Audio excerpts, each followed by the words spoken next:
ত্রয়োদশ জাতীয় সংসদ নির্বাচনে মনোনয়নপত্র গ্রহণ ও বাতিল বিষয়ে রিটার্নিং কর্মকর্তাদের সিদ্ধান্তের বিরুদ্ধে নির্বাচন কমিশনে আপিল আবেদনের আজ তৃতীয় দিন। সকাল থেকে প্রার্থীরা আপিল করতে উপস্থিত হন ইসিতে। সোমবার থেকে আপিল কার্যক্রম শুরু হয়। প্রথম 2 দিনে আপিল জমা পড়েছে 164টি। বুধবার শতাধিক আবেদন পড়েছে কমিশনে।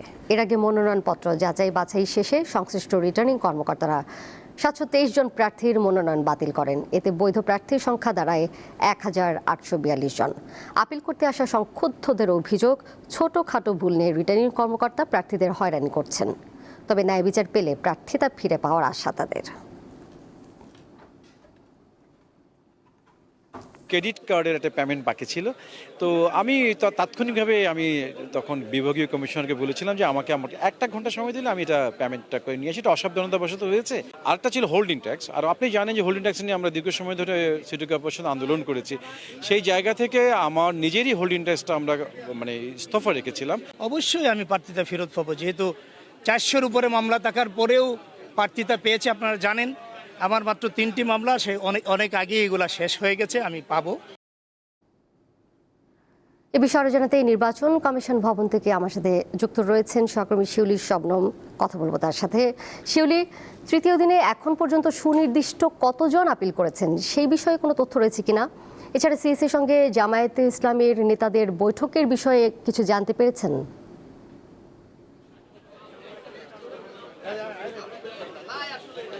দোলা, আপনি জানেন আজকে তৃতীয় দিনের মতো আপিল আবেদনের যে সময় কার্যক্রম সেটা আসলে আনুষ্ঠানিকভাবে শেষ হয়েছে এই মুহূর্তে। এবং সর্বশেষ পাওয়া তথ্য মতে আমাদের কাছে যে হিসেব এসেছে সেটা হচ্ছে এখন পর্যন্ত 117 জন প্রার্থী, সংক্ষুব্ধ প্রার্থী, তাদের আপিল আবেদন দায়ের করেছেন নির্বাচন কমিশনে। এই নিয়ে গত 3 দিনে মোট 281টি আপিল গ্রহণ করা হয়েছে।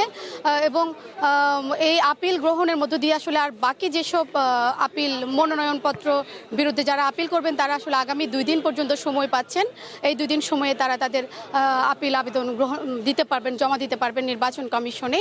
এবং প্রার্থীরা আসলে আপিল করার পরে তারা বলছেন যে আসলে ন্যায় বিচার যদি পান তারা ইসির পক্ষ থেকে, সেক্ষেত্রে তারা আসলে তাদের প্রার্থিতা ফেরত পাবেন। এবং আপনি যে বিষয়টা জানতে চেয়েছেন যে জামায়াতের যে 6 জন প্রতিনিধি আজকে প্রধান নির্বাচন কমিশনারের সাথে একটু আগে দেখা করেছেন এবং তারা বৈঠক শেষ করে গণমাধ্যমের সাথে কথা বলেছেন।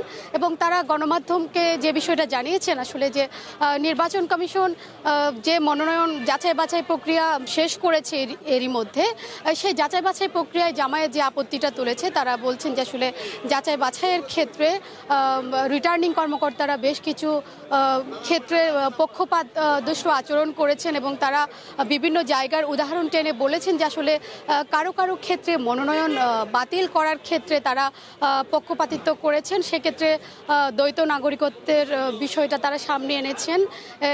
তারা বলছেন যে কারো কারো ক্ষেত্রে দ্বৈত নাগরিকত্বের ক্ষেত্রেও মনোনয়নপত্র গ্রহণ করলেও আবার কারো ক্ষেত্রে বাতিল করেছেন, যার মধ্যে জামায়াতের কিছু প্রার্থীও রয়েছে। এছাড়া তারা যেটা বলেছেন যে আসলে জামায়াতের প্রার্থী সহ অন্যান্য দলের প্রার্থীদের ক্ষেত্রে মনোনয়ন বাতিলের ক্ষেত্রে যেসব ডিসি এসপি ভূমিকা রেখেছেন, পক্ষপাতিত্ব করেছেন, তারা সেসব সংশ্লিষ্ট ডিসিএসপিদের বদলির দাবি জানিয়েছেন নির্বাচন কমিশনকে। তারা বলেছেন তারা যদি এইসব ক্ষেত্রে ব্যবস্থা না নেয় তাহলে আসলে সুষ্ঠু নির্বাচন সম্ভব নয়। এবং জামায়াতের দাবি নির্বাচনের মাঠে এখনও লেভেল প্লেয়িং ফিল্ড নেই এবং অতীতের মতো যদি নির্বাচন আবারও অনুষ্ঠিত হয় সেক্ষেত্রে দেশ আসলে বিপর্যয়ের মুখে পড়বে।